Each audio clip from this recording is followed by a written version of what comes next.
Hello guys, in the video la namba illustration 10 page number 8.25 la irukka sum da paaka porom.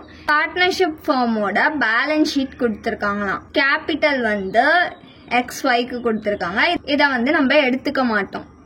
Next sundry creditors vandu 1,20,000. Bills payable vandu 40,000. Goodwill நம்ம எடுத்துக்க மாட்டோம் ஏன்னா goodwill தானே நம்ம கண்டே பிடிக்க போறோம் சோ எடுத்துக்க மாட்டோம். Buildings வந்து 1,46,000, stock வந்து 90,000, debtors வந்து 58,000, cash and bank வந்து 38,000 கொடுத்திருக்காங்க. Next JJCO Limited வந்து இந்த firm டேக் ஓவர் பண்ணிருக்காங்க. இந்த பர்பஸ்க்காக என்ன பண்ணிருக்காங்கன்னா அசெட் எல்லாம் ரீவேல்யூ பண்ணிருக்காங்க. ஸ்டாக் வந்து 94,000, debtors வந்து 40,000, பில்டிங் வந்து 1,28,000. அப்போ நம்ம ரீவேல்யூ பண்ண அமௌண்ட் தான் எடுக்கணும். இங்க பேலன்ஸ் ஷீட்ல கொடுத்த அமௌண்ட் எடுக்க கூடாது. என்ன கொடுத்திருக்காங்க லாஸ்ட் 5 இயர்ஸோட ப்ராஃபிட் வந்து கொடுத்திருக்காங்க. 40,000, 60,000, 72,000, 64,000, 74,000. இதுல வந்து என்ன பண்றாங்க நான் ரெக்வயரிங் ஐட்டம்ஸ் இன்க்ளூட் பண்றாங்களாம் ப்ராஃபிட்ஸ்ல. எவ்வளவுனா 3,000. பிசினஸோட நேச்சர்னால இந்த நான் ரெக்வயரிங் ஐட்டம்ஸ் வந்து ஒவ்வொரு வருஷமே வந்து கண்டுபிடிக்கிறாங்க. அதனால ப்ரமோட்டர்ஸ் எல்லாருமே அக்ரி பண்ணி இதோட அமௌண்ட்டை 2,400 எல்லா ப்ராஃபிட்லயும் அலோவ் பண்றாங்களாம். ஒரு வருஷத்துக்கும் பிசினஸ் வந்து 8% டிவிடெண்ட் வந்து தருவாங்களாம். எதுக்குன்னா ஈக்விட்டி ஷேர்ஸ்க்கு. பார்ட்னர்ஸ் யாரெல்லாம் அந்த கம்பெனியோட டைரக்டர்ஸோ அவங்க எல்லாருக்குமே ரென்யூமரேஷன் தராங்க. எக்ஸுக்கு வந்து 18,000, வைக்கு வந்து 12,000 பர் ஆனம் ஒரு வருஷத்துக்கு. நெக்ஸ்ட் நம்மள குட்வில் கால்குலேட் பண்ண சொல்றாங்க. எந்த பேசிஸ்லனா சூப்பர் ப்ராஃபிட்ல இருந்து 5 இயர்ஸ் பர்ச்சேஸ் இயர் பேசிஸ்ல நம்மள குட்வில் கால்குலேட் பண்ண சொல்றாங்க. ஃபர்ஸ்ட் இப்ப நம்ம ஆவரேஜ் ப்ராஃபிட் தான் கண்டுபிடிக்க போறோம். Average profit is equal to total profit divided by number of years. Profit வந்து நம்மளுக்கு கொடுத்துருந்தாங்கல்ல 5 இயர்ஸ் ப்ராஃபிட், அது எல்லாத்தையும் ஆட் பண்ணோம்னா நம்மளுக்கு டோட்டல் ப்ராஃபிட் கிடைச்சிடும். இயருக்கு 40,000, next plus 60,000 plus 72,000 plus 64,000 plus 74,000.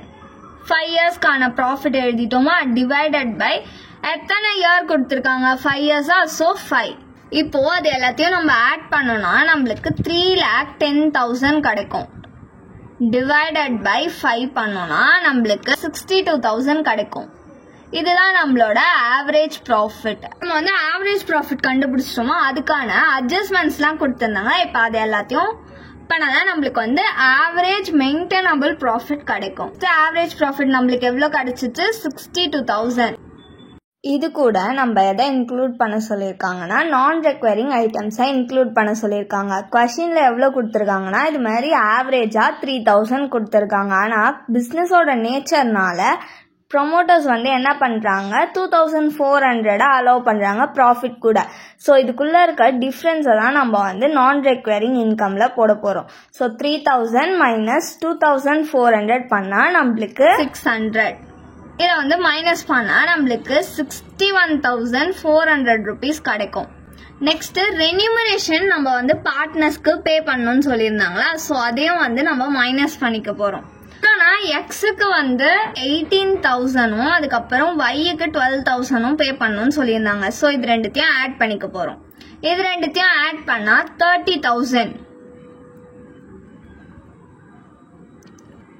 இப்போ இது ரெண்டுத்தையும் மைனஸ் பண்ணோம்னா நம்மளுக்கு 31,400 ருபீஸ் கிடைக்கும். இதுதான் நம்மளோட ஆவரேஜ் மெயின்டெனபிள் ப்ராஃபிட். இப்போ நம்ம ஆவரேஜ் மெயின்டெனபிள் ப்ராஃபிட் கண்டுபிடிச்சிட்டோம். நெக்ஸ்ட் வந்து நார்மல் ப்ராஃபிட் கண்டுபிடிக்கலாம். Normal profit is equal to capital employed into normal rate of return. Capital employed வந்து நம்மளுக்கு கொஸ்டின்ல கொடுக்கல, ஸோ நம்ம தான் கண்டுபிடிக்கணும். ஃபார்முலா என்னன்னா capital employed is equal to asset minus current liabilities. அசெட்டையும் கரண்ட் லயபிலிட்டிஸையும் மைனஸ் பண்ணா நம்மளுக்கு கேபிட்டல் எம்ப்ளாய்டு கிடைக்கும். First assets. அசெட்ஸ்ல என்னெல்லாம் வரும்? பில்டிங்ஸா? ரீவேல்யூ பண்ண அமௌண்ட்டை தான் நம்ம எடுத்துக்கணும். ஸோ பில்டிங்ஸ்க்கு வந்து 1,28,000. Next stock 94,000. Next debtors 40,000.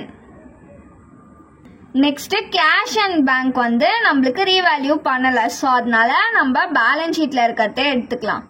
38,000 அசெட்ஸ்ல இதெல்லாம் தான் கொடுத்துருக்காங்க. ஸோ இது எல்லாத்தையும் ஆட் பண்ணோம்னா நம்மளுக்கு 3 lakh கிடைக்கும். Next current liabilities. கரண்ட் லயபிலிட்டிஸ்ல கிரெடிட்டார்ஸ் வரும். எவ்வளோ அமௌண்ட் கொடுத்துருக்காங்கன்னா 1,20,000. Next bills payable. எவ்வளோ அமௌண்ட் கொடுத்துருக்காங்கன்னா 40,000. இப்போ இது ரெண்டுத்தையும் ஆட் பண்ணி அவுட்டர் காலம்ல போட்டுக்கலாம். இது ரெண்டுத்தையும் ஆட் பண்ணோம்னா நம்மளுக்கு 1,60,000 கிடைக்கும். இப்போ அசெட்டையும் லயபிலிட்டிஸையும் இது ரெண்டுத்தையும் மைனஸ் பண்ண போறோம். மைனஸ் பண்ணா நம்மளுக்கு 1,40,000 கிடைக்கும். இதுதான் நம்மளோட கேபிட்டல் எம்ப்ளாய்டு. கேபிட்டல் எம்ப்ளாய்டு வந்து நம்ம கண்டுபிடிச்சிட்டோமா 1,40,000. நெக்ஸ்ட் நம்மளுக்கு நார்மல் ரேட் ஆஃப் ரிட்டர்ன் எவ்வளோ கொடுத்துருந்தாங்க? 8% கொடுத்துருந்தாங்க. ஸோ 8 divided by 100 பண்ண போறோம்.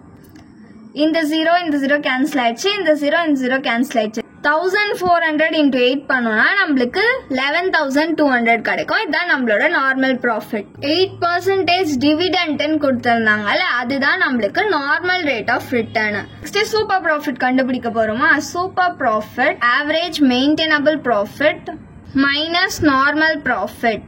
ஆவரேஜ் மெயின்டெனபிள் ப்ராஃபிட் நம்ம எவ்வளோ கண்டுபிடிச்சோம்னா 31,400 rupees கண்டுபிடிச்சோம். 31,400 மைனஸ் நார்மல் ப்ராஃபிட் எவ்வளோ கண்டுபிடிச்சிருக்கோம்? 11,200 rupees.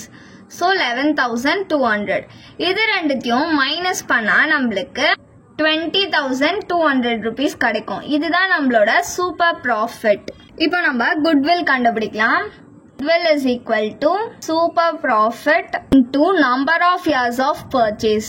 Super profit நம்ம எவ்வளவு கண்டுபிடிச்சோம்? 20,200 into number of years of purchase வந்து நம்மளுக்கு questionல mention பண்ணிருந்தாங்கல்ல 5 so 5 எழுதிக்கலாம். இது ரெண்டுத்தையும் மல்டிப்ளை பண்ணோம்னா நம்மளுக்கு 1,01,000 கிடைக்கும். இதுதான் நம்மளோட குட்வில். அவ்வளவுதான் இந்த சம். தேங்க்யூ.